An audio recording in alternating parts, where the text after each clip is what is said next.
MCom business administration के first semester examination 2024 का paper है। और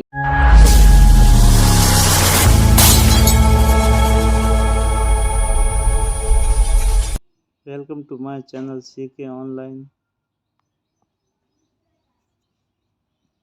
और आज हम लेकर आए एमकॉम बिजनेस एडमिनिस्ट्रेशन के बिजनेस एनरोलमेंट का क्वेश्चन पेपर।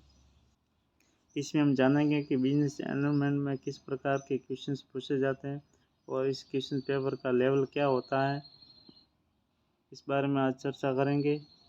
चलिए विस्तार से इस क्वेश्चन पेपर के बारे में जानते हैं। क्वेश्चन पेपर के फ्रंट पेज के टॉप से स्टार्ट करते हैं और लिखा हुआ होता है, प्रश्न पत्र पर क्रमांक रोल नंबर के अतिरिक्त कुछ भी न लिखें, अन्यथा इसे अनुचित साधनों का प्रयोग माना जाएगा तथा नियमों के अनुसार कार्रवाई की जाएगी। यहाँ पे आपको रोल नंबर का कॉलम दिया हुआ है, यहाँ पर रोल नंबर लिखने हैं और रोल नंबर के अलावा क्वेश्चन पेपर पर कुछ भी नहीं लिखना है, अन्यथा अनुचित साधनों का प्रयोग माना जाएगा तथा नियमों के अनुसार कार्रवाई की जाएगी। ये एमकॉम बिजनेस एडमिनिस्ट्रेशन के फर्स्ट सेमेस्टर एग्जामिनेशन 2024 का पेपर है और ये पेपर कोड दिए हुए हैं। ये सब्जेक्ट का नाम लिखा हुआ है बिजनेस एनरोलमेंट और इसमें आपको 3 घंटे का टाइम मिलेगा, जिसमें आपको 3 घंटे के अंदर एक क्वेश्चन पेपर को सॉल्व करना है और 70 मैक्सिमम मार्क का ये पेपर होगा। इसमें आपको 2 पार्ट मिलेंगे, पार्ट ए और पार्ट बी। पार्ट ए के सभी प्रश्न करने अनिवार्य हैं और प्रत्येक प्रश्न का उत्तर 30 शब्दों के आसपास देना है, जो प्रत्येक प्रश्न 2 अंक का होगा, जिसमें आपको टोटल 10 क्वेश्चंस के आंसर बताने हैं। दूसरा है पार्ट बी। पार्ट बी में जो प्रत्येक इकाई से एक प्रश्न अ अथवा ब का चयन करते हुए कुल 5 प्रश्नों के उत्तर दीजिए।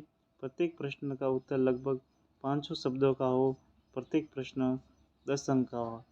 पार्ट बी में आपको 5 यूनिट मिलेंगी और 5 यूनिट में टोटल 10 क्वेश्चंस होंगे। इसमें प्रत्येक यूनिट में से एक क्वेश्चन का चयन करते हुए टोटल 5 क्वेश्चंस के आंसर देने हैं, जिसका उत्तर 500 शब्दों के आसपास देना है, जो प्रत्येक 10 अंक का होगा। पहला है पार्ट ए। पार्ट ए में पहला क्वेश्चन है, व्यावसायिक वातावरण से क्या तात्पर्य है। इसमें आपको व्यावसायिक वातावरण के बारे में बताना है। दूसरा क्वेश्चन है, परिवर्तन का प्रबंध शब्द को परिभाषित कीजिए। और तीसरा क्वेश्चन है, राजकोषीय नीति का अर्थ समझाइए। चौथा क्वेश्चन है, उदारीकरण से आपका क्या तात्पर्य है। और पांचवा क्वेश्चन पूछा गया है, फेरा के स्थान पर फेमा को क्यों लाया गया। इसमें आपको वाई फेरा वाज रिप्लेस बाय फेमा के बारे में बताना है। छठा क्वेश्चन पूछा गया है, उपभोक्ता संरक्षण अधिनियम के अंतर्गत एक उपभोक्ता कौन होता है। और छठा क्वेश्चन पूछा गया है, सामाजिक मूल्यों को परिभाषित कीजिए। और 8वें क्वेश्चन में उपभोक्तावाद से क्या तात्पर्य है। 9वां क्वेश्चन है, बहुराष्ट्रीय निगम क्या है। 10वां क्वेश्चन पूछा गया है, 21वां पेटेंट मदद को समझाइए। अब आता है पार्ट बी। पार्ट बी में फर्स्ट यूनिट, जिसमें अ है, व्यावसायिक निर्णय को प्रभावित करने वाले बाह्य व आंतरिक कारक क्या है, समझाइए। इसका आंसर आपको 500 शब्दों के आसपास देना है, जो अ अथवा ब का चयन करते हुए बताना है। तो हम दिया गया है ब, परिवर्तन संगठन जीवन की अंतर्गत प्रक्रिया है, विवेचना कीजिए। आप एक संस्था में प्रभावकारी परिवर्तन प्रबंधन के लिए क्या उपाय करेंगे। सेकंड यूनिट है अ, यद्यपि लाभ की दृष्टि से कुल मिलाकर सार्वजनिक उपक्रमों का कार्य कमजोर ही रहा है, लेकिन उन्होंने भारतीय अर्थव्यवस्था के विकास में बड़ा योगदान दिया है, पूर्णतया विवेचना कीजिए। और अथवा में क्वेश्चन दिया गया है ब, भारतीय अर्थव्यवस्था पर उदारीकरण, निजीकरण या वैश्वीकरण के प्रभाव पर एक नोट लिखिए। इसमें आपको उदारीकरण, निजीकरण और वैश्वीकरण के बारे में बताना है। थर्ड यूनिट है अ, विदेशी विनिमय प्रबंधन अधिनियम के प्रमुख प्रावधानों को संक्षेप में समझाइए। और अथवा में क्वेश्चन दिया गया है ब, भारत में कानूनी वातावरण के बदलते आयामों पर एक नोट लिखिए। इसमें अ अथवा ब का चयन करते हुए एक क्वेश्चन का आंसर देना है। पार्ट बी की चौथी यूनिट है और सामाजिक सांस्कृतिक वातावरण के विभिन्न घटकों को समझिए जो व्यवसाय को प्रभावित करते हैं।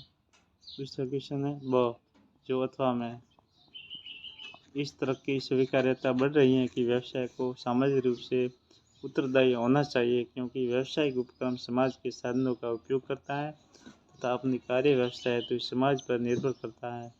व्यवसाय को समाज जिसका वह अभिन्न अंग है के कल्याण संवर्धन हेतु अपने कर्तव्य उत्तरदायी का निर्वहन करना चाहिए। विवेचन कीजिए और व्यवसाय के सामाजिक उत्तरदायी मद की व्याख्या कीजिए।